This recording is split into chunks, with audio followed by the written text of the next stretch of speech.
The next topic we're going to discuss on Boxing Bros is Alejandra Jimenez and Franchon Crews-Dezurn. Alejandra Jimenez won the WBC title over Franchon Crews-Dezurn. Then she tested positive for a banned substance, and there was a lot of chaos. Her B sample tested positive as well, and she was just recently stripped of, well, she was stripped of the title, but the title was recently awarded back to Franchon Crews-Dezurn, and we're just gonna, and Alejandra Jimenez was suspended for 9 months, so we're just gonna go to the article real quick from ESPN. The World Boxing Council has suspended super middleweight Alejandra Jimenez for a 9-month period and stripped her of her title, stemming from a positive doping result in January. Jimenez of Mexico defeated Franchon Crews-Dezurn by a split decision on January 11th in San Antonio to win the WBC and WBO belts. However, the Voluntary Anti-Doping Association announced on January 24th that it found traces of a banned substance, stanozol, in the A sample. Jimenez provided the day before the fight, prompting an investigation. The WBC subsequently changed the result of the fight to a no decision with a ruling.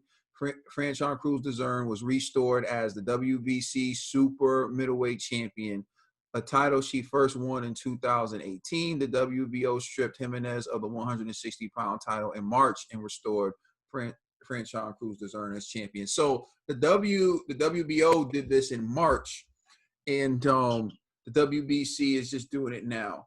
And basically in a statement, the WBC said Jimenez was suspended because while she acknowledged the positive result, she denied knowingly taking a banned substance.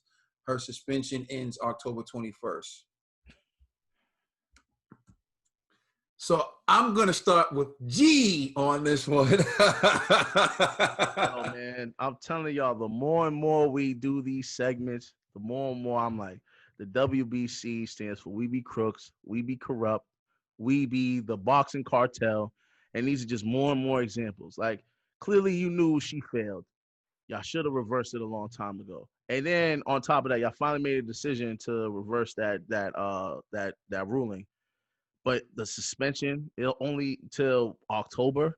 There's no fights going on even right now. So it's like, what punishment really was that? You know? And so, I don't know. This just seems so funny money. Like, everybody that watched that fight, it was clear as day. Whether it was how lean she was for this fight or how strong her vocal cords were for that fight. Well, just to add some substance to what you're saying, she lost. She was like 400 pounds and got down to super middleweight. So lean. He says how lean she was. Yeah. The drastic the transformation was just, and how lean she was for the exactly. Fight. So seeing that, and then on top of that, her vocal cords, I was like, there's something up. Either, there was either one or the other. You know what I mean? So I was like, she must be on something, or she should be in the men's division. It was one or the other. So I'm happy that they actually ruled like, hey, you was sliming, and what you did to that poor sister, man. Like, man, listen, Crews-Dezurn, she got beat up. Like, I don't know who caught it worse, Wilder during the Fury rematch, or Crews-Dezurn during that Jimenez fight. It was bad. It was the battering was just outrageous. And to me, that punishment should have been longer than being suspended until October. At the very least, it should have been a year suspension. Minimum. Minimum. Because what she did just wasn't right. And so salute to We Be Crooks for finally getting something right. Even though I feel like they took too long to come to that ruling. And, salute to Crews-Dezurn for getting her belt back, man. Well deserved too. And I hope she sues for damages or something, because what she went through, that could be like a career ender. So she needs some form of compensation for that for that abuse that she endured during that fight. The views and opinions of Trills do not reflect the Boxing Bros or the faces that you see on the screen. They are solely his personal opinion, and we have no control over what he says, but we disassociate ourselves from his comments. All right. Trill. Thank you, bro. I'm going to need it on this one. 5 months? 5 5 months. I need some tape so I could just like. It take you 5 months, 5 months to come up with something that we already seen at the fight. It took you 5 months. We seen Dezurn in here. I agree with everything G said. We seen Dezurn in here fighting for her life. She looked like a woman who was defending herself against her abusive boyfriend. This was horrible. This was horrible. The WBC should be ashamed that it took them 5 months to come up with this decision. Y'all should have gave that girl's belts back soon as y'all found out that this girl was taking something. We didn't need to know this. We didn't know she was taking something. Like G said. We heard it when she said, I want to thank everybody who supported me. Listen, we knew it then. WBO did the right thing. They gave her back her belt. It only took them, 2 months to 3 months to figure that out, right? WBC, I'm starting to lose a lot of respect. Everything what G was saying, I'm starting to lose a lot of respect for the WBC. Like, you guys do anything for clout. Anything for clout. If somebody has a great following behind them, you're going to do anything to make sure they get that belt or keep that belt so y'all can keep generating. You guys we be cheating. Like, I'm shocked that anybody would want to fight for that belt. You know what I'm saying? I know it's like a staple in boxing, but the things that you guys is doing is crazy to me. You know what I'm saying? You you let him beat on. You let her beat on Dezurn like that. We seen it. He knocked the wig off. Knocked her wig off. When she was off her head. She was hitting her and she was moving her across the ring. Yeah, it's crazy. For real. Like she needs to definitely sue because they put she got beat up. She got beat up by a cheater. You dig what I'm saying? A cheater. This was bad. This was disgraceful. This is disgraceful. And anybody that wants to support that, man, nah, that's not cool. He beat up on her, and that was bad. Knocked her wig off and yeah, that was bad. That was bad. You know what I'm saying? Shame on you, WBC. You should have been stripped that belt. Should have been gave it back to Dezurn. She should have those 2 belts, and she got those 2 belts now because she earned them. And I see that funny stuff you're trying to do with that only 9 months. What are y'all gonna do? Try to have her go back and fight again for another belt? Oh, this gonna use this 9 months for training camp? It's ridiculous. I'm done. My rant is done. I kept it PG. WBC, we be clout chasing. We be clout chasing. I like that one. So I'm gonna come at it from this angle. I kind of touched upon it before. To me, there are other concerns, and it's called a level playing field. What we have now in just sports, even sports as simple as track and field, who can run the fastest, as you have transgender athletes participating. So you have trans women participating with cisgender women who identify as the gender they were born as. And so you have a scenario where trans women are competing against cisgender women, and there's a competitive advantage.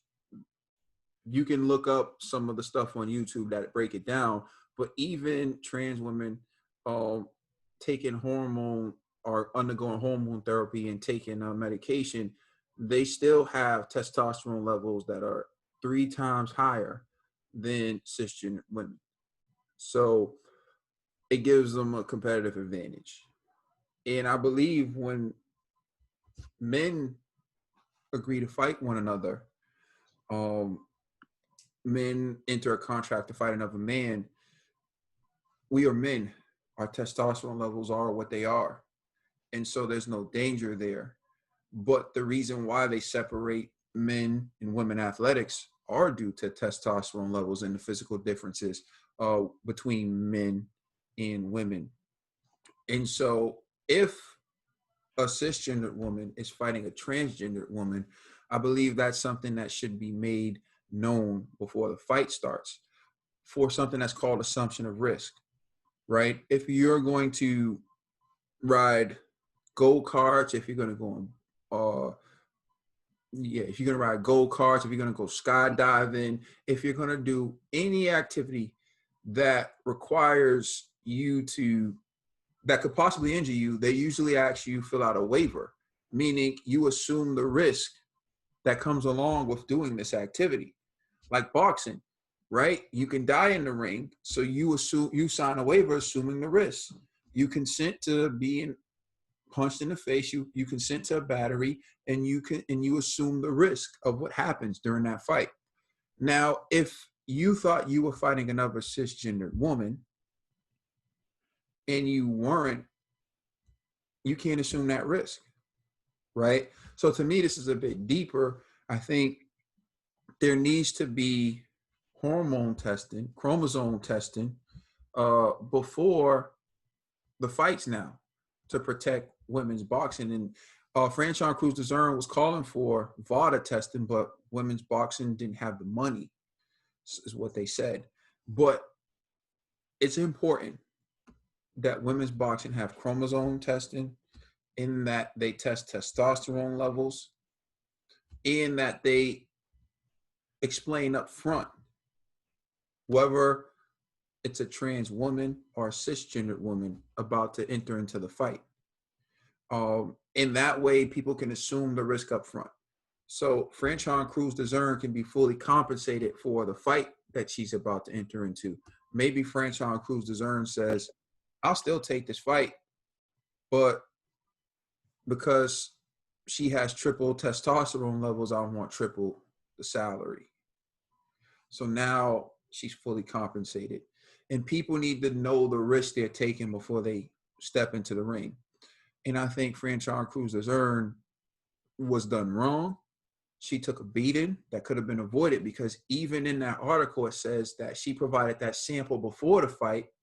So why was that sample not tested until after the fight? The A sample. It could have prevented a lot of things. And Trill said it. Her wig got knocked off. And Barry Hunter's, you want that or you want the belt? And she said, I want the belt. And she fought hard. And I mean, I could be tripping again, but I had her winning the fight too. So I thought she won the fight as well. And she took a beating. And you can see that the punches were having this serious impact on her. And it's very questionable as to how someone can go from 400 pounds to being 168 pounds lean. And also the voice, the sound of the voice. You can watch the crowd reaction when Alejandra Jimenez started to speak and address the crowd. You can hear people's reaction to it. And there were even videos, once again, you can check. I think it was I think it's like the Filipino, maybe it's Filipino boxing, the woman who follows people and speaks, but she was very concerned for Franchon Crews-Dezurn. She said, look, you need to make sure. Franchon Crews-Dezurn said, I asked for testing and, you know, hopefully I get it. But my point is this, there may be lawsuits down the road, particularly in women's boxing. That's why I'm saying women's boxing. Now, a transgendered man fighting a cisgendered man in a boxing match, the transgendered man will be at a disadvantage in comparison to the cisgendered man. But the transgendered man already knows the risk going into the fight. The difference here is that the cisgendered woman wouldn't know unless the testing is being done. So I just think it's important to do chromosome check, testosterone level check, and of course, VADA drug testing for banned substances. And I think it's important at women's boxing to give the testosterone levels to the other fighters' team and let them decide. I think that needs to be something that happens moving forward. The NCAA, like I said, allows a certain testosterone level for transgendered athletes to compete, specifically transgendered women to compete in NCAA athletics. They don't define anything. They just have women athletics, and your testosterone level can't be above this to compete in women athletics. And I think we need that in the sport of boxing. And as long as we do that, it's equal playing field. But once we start keeping this stuff secretive and it's dangerous. And as a fan of boxing my entire life, watching that Alejandra Jimenez versus Franchon Crews-Dezurn fight, it felt wrong. It felt different to me. And I would have felt better watching that fight had I known the appropriate measures were taken. And I think a lot of people feel the same way. And that's just out of equal playing field, no disrespect, much respect. Everyone should be able to compete. And how do we go about doing this fairly is still something that's being questioned. In track and field, for the young cisgendered women who want scholarships, but they're at a disadvantage, even in the sport as simple as running. So I just want everyone to have a shot, everyone to feel great, everyone to reach their maximum goal. But there needs to be, especially in a combat sport where people die in the ring, there needs to be the information presented up front so that someone like Franchon Crews-Dezurn can assume the risk. And I'll close with this, guys. Sorry, I know that I'm taking a while to break it down, but I just want to break it down in a manner. Go in. You got it. Go ahead, brother. If you're Franchon Crews-Dezurn and you fought someone, because you got to look at it like this, a contract's the meeting of the minds, right? So Franchon Crews-Dezurn believes she's fighting another cisgendered woman, and she's assumed the risk of fighting another cisgendered woman, but we find out that wasn't the case. Or she fought a trans man, a woman transitioning and becoming a man. That's what she was at. If that's what the actual fight was, then she didn't contractually agree to that. So now there is a violation, and now she did suffer damages. She was in the ring for however long that fight lasted, being punched by a trans man. If that's the case, and I'm not saying that's the case, but my point is that would open it up for a lawsuit because she didn't assume the risk. When they gave her the contract, she agreed to fight another cisgender woman. And then you slip this in. So once again, there are a lot of issues with this, and I just hope that they get it right. The WBC, once again, on the wrong side of history. The WBO did this in March. It took the WBC until now. And the WBC was on Alejandra Jimenez's side in the beginning. I remember we made the video. They were siding with Alejandra Jimenez and they were backing her until she tested positive. And then it seems like they waited till the very last minute to strip her. But when all is said and done, equal playing field, level playing field, safety in boxing, that's all I want. I want to feel comfortable when I'm watching this fight, knowing it's a level playing field. That's it. I agree with everything you said, bro, and it's starting to sound like we need to do a WBC audit. Tell us what you think in the comment section. Please like and subscribe. Check us on Instagram, Facebook, and Twitter. And also, please check out our podcast on all major streaming services. We are the Boxing Bros.